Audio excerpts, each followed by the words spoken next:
اللہ تعالیٰ نے ہمیں حکم دیا ہے کہ اگر آپ حکم دیں تو اس 2 پہاڑ کو ہم ملا دیں اور جتنے طائف کے رہنے والے سب پیس دیے جائیں، یعنی ایسے ملا دیا جائے پہاڑ کو کہ سب پسا جائے۔ اس وقت آپ صلی اللہ علیہ وسلم کی عظمت کی بلندی دیکھیے، آپ کہتے ہیں کہ نہیں، میں رحمت للعالمین بنا کے بھیجا گیا ہوں، میں ان کے لیے بد دعا نہیں کروں گا، کیا پتہ ہو سکتا ہے کہ ان کی اگلی نسل ایمان قبول کر لے اور اللہ کے معاملے میں پھر کسی چیز کو شریک نہ کرے، لہٰذا میں ان کے لیے بد دعا نہیں کروں گا۔ تو یہ پہاڑ کے فرشتے پھر چلے جاتے ہیں۔ پھر وادی نخلا میں جب آپ ٹھہرتے ہیں، رات کا وقت ہو جاتا ہے، پھر صبح ہوتی ہے، فجر کی نماز پڑھتے چونکہ اکیلے رہتے ہیں تو لمبی قرات کرتے ہیں، اور جب لمبی قرات کرتے ہیں تو اس کے بعد اللہ تعالیٰ قرآن میں سورہ جن اور سورہ احقاف میں یہ آیت نازل کرتے ہیں کہ آپ کو کیا پتہ جس وقت آپ قرات کر رہے تھے فجر کے وقت، اس وقت کون ایمان لا کے گیا، یعنی اللہ تعالیٰ جنوں کو بھیج دیتے ہیں، اور رسول اللہ سوچتے ہیں کہ میں امام ہوں، میرے پیچھے صرف ایک مقتدی ہے، جبکہ جنوں کا جھنڈ رہتا ہے جو سن رہا تھا قرآن۔ اور جب وہ لوگ قرآن سنتے ہیں اور سننے کے بعد جب نماز ختم ہوتی، وہ اپنے اس میں جا کے اپنی قوم میں کہتے ہیں کہ اے میری قوم کے لوگوں، میں نے ایسا کلام سنا ہے جو موسیٰ علیہ السلام کے بعد پہلی بار اللہ تعالیٰ نے ایک نبی بھیجا ہے، اور وہ ہے قرآن، تو تم لوگ ایمان لے آؤ تاکہ اللہ تعالیٰ جو ہے عذاب سے ہمیں چھٹکارا دے دیں۔ تو اللہ تعالیٰ اس وقت رسول اللہ صلی اللہ علیہ وسلم کو کہتے ہیں کہ آپ نے کیا سوچا کہ یہ مخلوق، آپ جو جتنی مخلوق ہے سب آپ کے لیے ہے، آپ دیکھیں اس انسانوں نے ایمان نہیں قبول کیا تو جنوں کو ہم نے ایمان قبول کروایا، اور جن جو ہے نہ صرف اسلام انہوں نے قبول کیا بلکہ جا کے داعی بن گئے، جا کے اسلام کی دعوت دینی انہوں نے شروع کر دی۔ آج ہم مسلمانوں کا اگر ہم تھوڑی دیر کے لیے کہتے ہیں کہ حال دیکھیں کہ آج عید میلاد النبی ہے، سارے ہی لوگ جو ہے ذکر شہادت اور رسول کی سیرت بیان کر رہے، لیکن سیرت میں کیا بیان کر رہے ہیں؟ کبھی آپ نے سوچا؟ آپ کے گیسووں کی، آپ کے آنکھوں کی، اور یہ تعریف صرف چلی آ رہی، آپ کے پیدائش کے وقت کیا معجزات ہوئے، صرف یہ چند باتیں ہی لے کر ساری رات گزار دی جاتی ہے۔ کسی نے طائف کا ذکر کیا کہ رسول اللہ نے کتنے پتھر کھائے تھے، کسی نے بتایا کہ آپ کی زندگی آپ نے کیسے دعوت دی اور کتنے آپ کے اوپر کتنا ظلم و ستم ہوا۔ اگر آج ہم انسانوں کی طرح اگر ہم جیسے سوچتے ہیں کہ ہم دعوت دیں گے، لوگ ہمارا مذاق اڑائیں گے، ہم تو اپنے گھر میں ٹھیک ہے، ہم جیسے آرام پسند بن گئے ہیں، اگر رسول اللہ بھی یہی کرتے تو دین ہم تک کیسے پہنچتا؟ نہیں پہنچتا نا۔ جہاں ہمارے رسول کا خون بہا، ہم وہاں پسینہ بہانے کے لیے بھی تیار نہیں ہیں۔ یہ ہے ہم امت مسلمہ، آج جو پوری دنیا میں جو ہماری ذلت ہے، یہ ہماری سوچوں کی وجہ سے کہ رسول نے ہم تک دین پہنچایا کہ دعوت الناس کرے پوری دنیا میں، اور ہم اپنے آرام، اپنے مال، اپنی دولت، اپنے بچے، اپنے آرام کے لیے ہم دین کے لیے کچھ نہیں کرنا چاہتے، کوئی دعوت کا کام نہیں کرنا چاہتے۔ اگر ہم دعوت کا کام کر رہے ہوتے تو آج ہماری جو پوری دنیا میں جو ذلت ہے یہ نہیں ہوتی۔ آج ہندوستان میں آج ہم جو مائنورٹی ہے ہم میجورٹی ہوتے۔ تو رسول اللہ صلی اللہ علیہ وسلم وہاں سے جو ہے وادی نخلا سے پھر واپس آتے ہیں، اور آپ کو مکہ انٹری کرنا ہوتا ہے، لیکن آپ نہیں کر سکتے۔ کیوں نہیں کر سکتے؟ کیونکہ اب تو سب کو کھلی پرمیشن ہے کہ کوئی بھی محمد صلی اللہ علیہ وسلم کو قتل کر دے، آپ کیسے آ سکتے ہیں؟ لہٰذا آپ غار ہیرا کے پاس جاتے ہیں اور زید بن حارثہ کے ہاتھ خبر بھیجتے ہیں کہ مکہ میں جا کے 2 سردار کے پاس بھیجتے ہیں کہ جا کے ان سے کہو کہ مجھے امان میں لے لے تاکہ میں مکہ آ سکوں، کیونکہ اگر امان میں نہیں رہوں گا تو کوئی بھی قتل کر دے گا۔ تو زید بن حارثہ جاتے ہیں، آتے ہیں، کوئی نہیں امان دینے کے لیے تیار ہے۔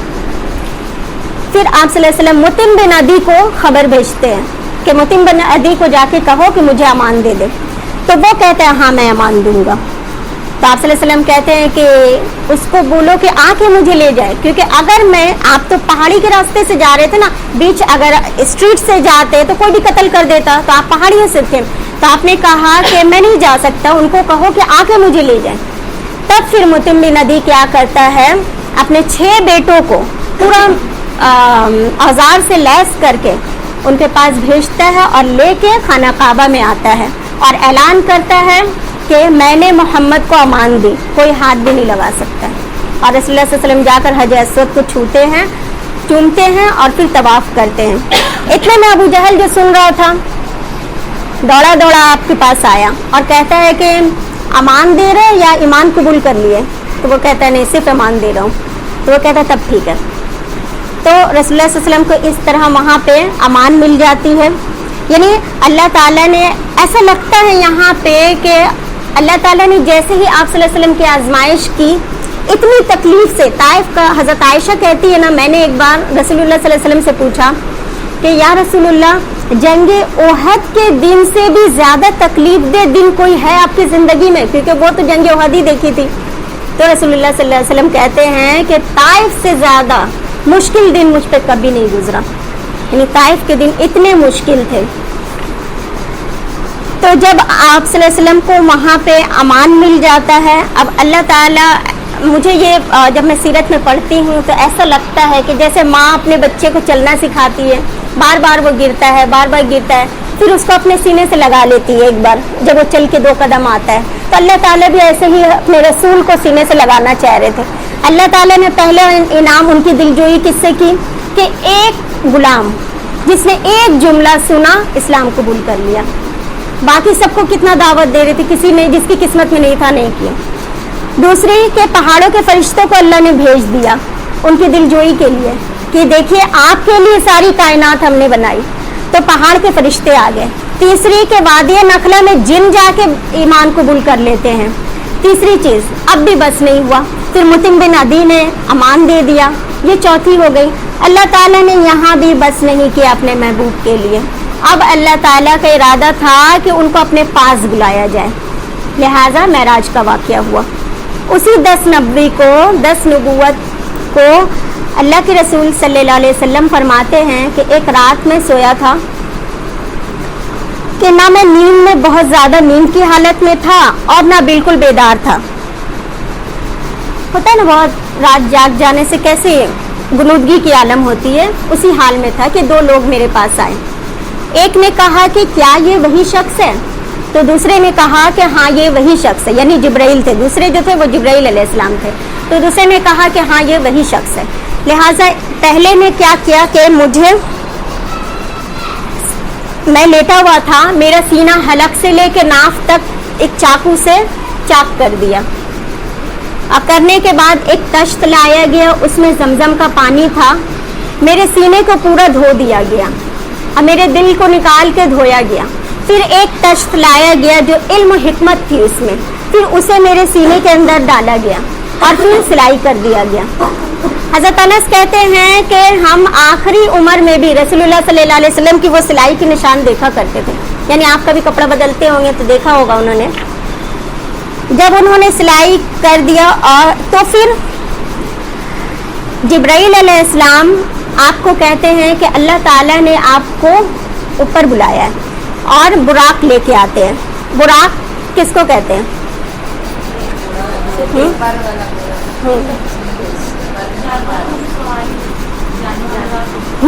براق جو ہے یہ برق سے ہے. برق مطلب بجلی ہوتا ہے. بجلی سی تیزی تھی اس جانور میں. آپ صلی اللہ علیہ وسلم کہتے ہیں کہ وہ جانور جو تھا کھچر سے تھوڑا چھوٹا تھا، گدھے سے تھوڑا بڑا تھا. ایسا جانور، یعنی جیسے ہم بچے کھیل کھیلتے ہیں نا کہ آدھا گھوڑا آدھا انسان، اس طرح کا پر والا، تو ایسا کوئی جانور تھا جس کو جبرائیل علیہ السلام لے کر آتے ہیں اور ان کو سیر کراتے ہیں. اسرا والمعراج کا ہم لوگ کیس میں کیا، ہم لوگ صرف معراج جانتے ہیں، اسرا کوئی کہتا ہی نہیں ہے. اسرا مطلب ہوتا ہے جو زمینی سفر ہوتا ہے اس کو اسرا کہتے ہیں، اور معراج جو ہے وہ عروج سے ہے، یعنی بلندی کا سفر. ٹھیک ہے، تو اس ایک رات میں آپ صلی اللہ علیہ وسلم کو جبرائیل علیہ السلام براق میں بٹھا کر کہاں لے جاتے ہیں؟ سب سے پہلے تو، اور براق کی تیزی بتاتے ہیں کہ روشنی سے بھی تیز ان کی تیزی تھی، یعنی نگاہ جہاں تک جاتی تھی براق کا 1 قدم پڑتا تھا وہاں.